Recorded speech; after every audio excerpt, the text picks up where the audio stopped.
مستانی part 3۔ اس نے کہا کہ یہ ایسے ہی والا وقت نہیں تھا، آج ضرور کچھ نہ کچھ تھا، مگر جو بھی تھا، مگر میرے ساتھ اب بھی وہی ہوا جو پہلی بار ہوا تھا، اور مسلسل ہر بار ویسا ہی ہو رہا ہے۔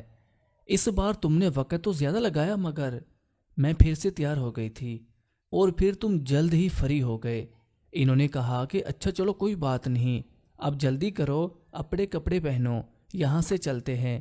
میں نے بھی اپنے کپڑے پہنے۔ عمر تو پہلے ہی اپنے کپڑے ٹھیک کر چکا تھا۔ عمر کار کی پچھلی سیٹ سے اٹھ کر ڈرائیو سیٹ پر آ گیا اور کار چلانے لگا۔ میں بھی اس کے ساتھ سیٹ پر آ کر بیٹھ گئی۔ عمر نے کار گلی کی نکڑ پر آ کر روک لی۔ میں کار سے باہر آئی اور اپنے گھر میں داخل ہو گئی۔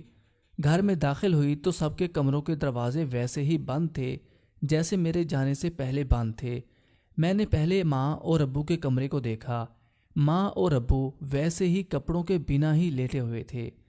ماں کی چھاتی صاف نظر آ رہی تھی اور ابو کا موٹو بھی ماں کے سینے پر تھا، جیسے معلوم ہوتا تھا کہ ماں کے منہ میں ڈالا ہوا تھا۔ رات میں ماں کی ٹانگیں بھی خراب ہوئی پڑی تھیں، یعنی ماں نے رات میں کام تو کروایا تھا ابو سے، مگر رات میں اپنی ٹانگیں صاف کیے بغیر ہی سو گئی تھی، اور مجھے ان کو سوتے ہوئے دیکھ کر تسلی ہو گئی تھی کہ مجھے کسی نے نہ آتے ہوئے دیکھا ہے اور نہ ہی جاتے ہوئے۔ میں نے جب ناصر کو بھی سوتے ہوئے دیکھا تو میں نے دل میں کہا کہ سب ہی سکون سے سو رہے ہیں۔ صبح بھی ہونے ہی والی تھی۔ میں بھی اپنے کمرے میں آ گئی اور سو گئی۔ صبح جب ماں نے اٹھایا تو میں نے ماں سے کہا کہ کیا ہے، میں ابھی تو سوئی تھی اور تم نے مجھے اٹھا بھی دیا۔ ماں نے کہا کہ تم ساری رات کیا کرتی رہی ہو؟ میں نے کہا کہ جو تم اور میرا نیا ابو کر رہے تھے۔ ماں نے مجھے کہا کہ تم بکواس کم کیا کرو۔ میں نے کہا کہ میں تو بکواس کر رہی ہوں، تم نے تو اس کام کے لیے دوسری شادی ہی کر لی۔ ماں نے کہا کہ تم پتہ نہیں کب جوان ہوگی۔ اچھا اٹھو، یونیورسٹی نہیں جانا ہے؟ میں نے کہا کہ نہیں، میں نے آج کہیں بھی نہیں جانا ہے۔ ماں نے کہا تو پھر بھی اٹھ جا، ناشتہ کر لے اور میرے ساتھ آج بازار چل، مجھے کچھ کام ہے۔ میں نے فرنیچر والے کو ملنا ہے، کافی دنوں سے آرڈر کیا ہوا ہے، ابھی تک تیار نہیں ہوا ہے، اس کا معلوم کرنا ہے کہ کب تک تیار ہو جائے گا، اور اگر تیار ہو گیا ہے تو کب تک ہمارے گھر آ جائے گا۔ میں نے ماں سے کہا کہ ماں تو ابو کے ساتھ جا یا پھر ناصر کے ساتھ، میں تمہارے ساتھ جا کر کیا کروں گی؟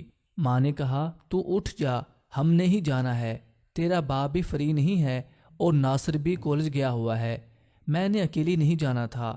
اب اگر تم یونیورسٹی نہیں جا رہی ہو تو میں تمہیں ساتھ لے کر جاتی ہوں۔ اس بار عمر نے مجھے موٹو کافی وقت کے لیے دیا تھا، مجھے بہت مزہ آیا تھا، اور جب میں عمر سے فری ہو کر گھر آئی تو گھر والے سارے ہی ویسے ہی سو رہے تھے جیسے میرے جانے سے پہلے سو رہے تھے۔ میں نے گھر آ کر سب کے کمروں میں چیک کیا کہ کیا وہ سو رہے ہیں، کہیں ایسا تو نہیں کہ میں عمر کے ساتھ اس کی کار میں کام کروا رہی ہوں اور بعد میں میرے کمرے میں کوئی آیا ہو اور میں کمرے میں موجود نہیں تھی۔ مگر جیسے سب سو رہے تھے، مجھے نہیں لگتا تھا کہ یہ میرے کمرے میں تو کیا، یہ تو اپنے کمرے سے بھی باہر نہیں آئے ہوں گے۔ صبح بھی ہونے ہی والی تھی، میں بھی اپنے کمرے میں آ کر سو گئی تھی، اور جب ماں نے مجھے صبح اٹھایا تو میں نے ماں سے کہا کہ کیا ہے ماں، میں ابھی تو سوئی تھی اور تم نے مجھے اٹھا بھی دیا۔ ماں نے کہا تم رات میں کیا کر رہی تھی جو ابھی ابھی سوئی تھی؟ میں نے کہا کہ جو تم اور نئے ابو کر رہے تھے۔ ماں نے کہا کہ تم بکواس نہ کیا کرو۔ میں نے کہا کہ میں بکواس نہیں کر رہی ہوں۔ ماں نے کہا اچھا چلو اٹھو، آج یونیورسٹی نہیں جانا؟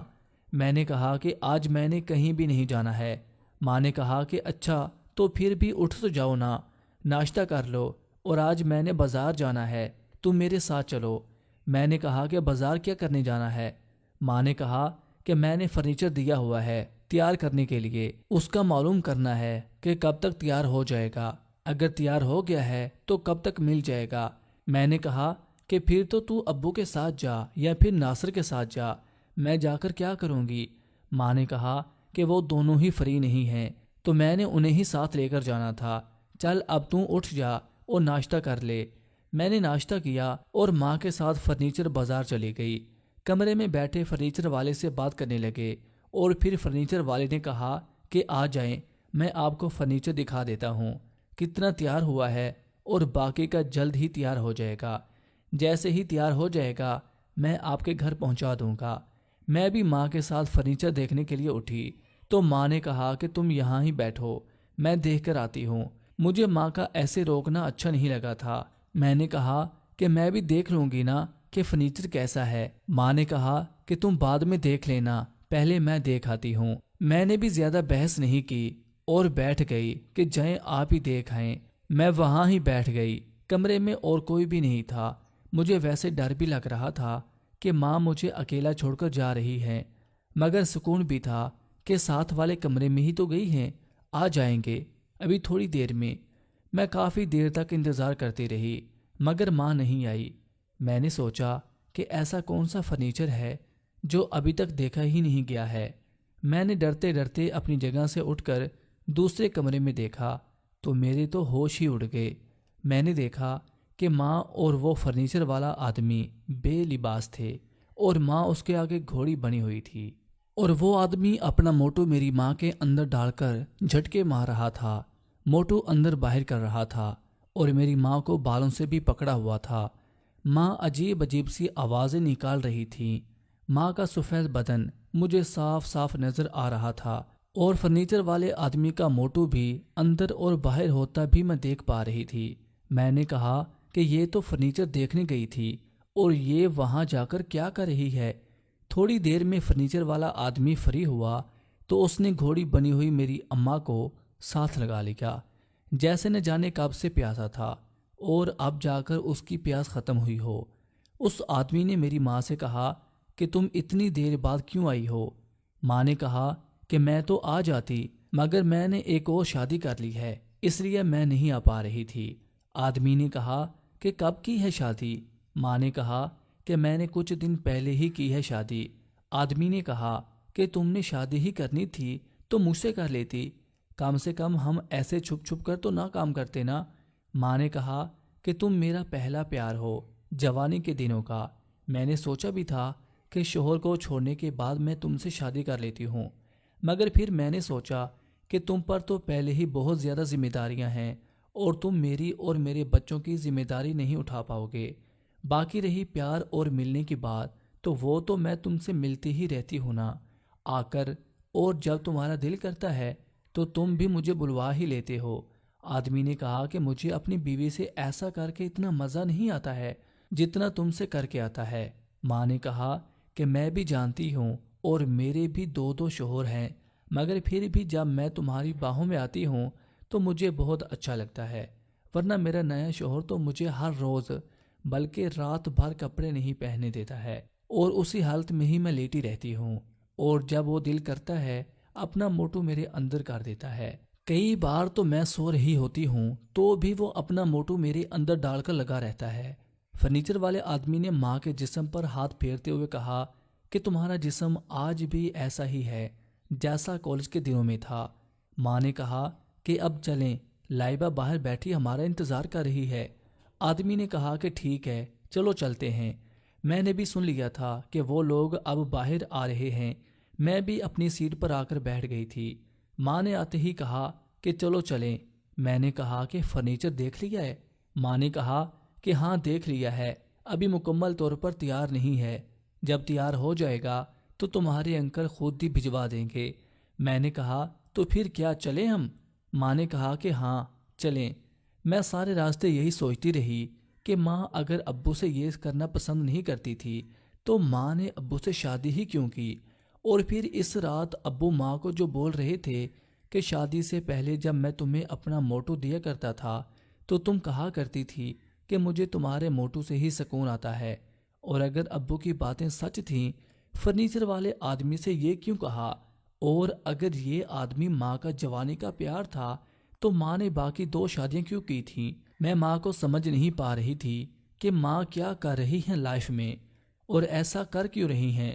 میرا دل بار بار کر رہا تھا کہ میں ماں سے کہوں کہ میں نے تمہیں اور اس آدمی کو سب کچھ کرتے دیکھ لیا ہے، اور مجھے یہ بتائیں کہ آپ اگر ان کو جوانی میں پسند کرتی تھیں تو پھر میرے باپ سے شادی کیوں کی، اور میرے باپ سے شادی کر ہی لی تو پھر ان کو چھوڑ کر نئے ابو سے شادی کیوں کی؟ اور چلو یہ بھی مان لیا جائے کہ وہ غریب تھا، اور اگر یہ بھی مان لیا جائے کہ شاید وہ نامرد بھی ہوں گے، جبکہ مجھے ایسا نہیں لگتا ہے۔ اگر وہ نامرد ہوتے تو ہم دونوں بہن بھائی دنیا میں نہ آتے۔ ماں کو یہ سب تو پہلے ہی مل رہا تھا، تو پھر یہ سب کیوں؟ اور یہ سب تھا بھی کیا؟ ماں نے تو اس فرنیچر والے سے یہ سب کرنے کی رقم بھی نہیں لی کہ مجھے سمجھ ہی آ جائے کہ ماں نے یہ سب پیسوں کے لیے کیا ہوگا۔ اور رہی بات فرنیچر کی، تو وہ تو مجھے دکان اور کمرے میں کہیں بھی نظر نہیں آیا۔ مجھے نہیں لگتا کہ ماں نے اس آدمی کو فرنیچر کا کوئی آرڈر بھی دیا ہوگا۔ اگر دیا ہوتا تو اب تک تو تیار ہو ہی جانا چاہیے تھا۔ 2 ماہ ہونے کو آئے ہیں، ماں نہ جانے ایسا کیوں کر رہی ہیں اور کیوں کر رہی تھیں۔ مجھے تو یہی لگ رہا تھا کہ ماں کو ایک آدمی سے بار بار ایک ہی کام کرنا اچھا نہیں لگتا ہے۔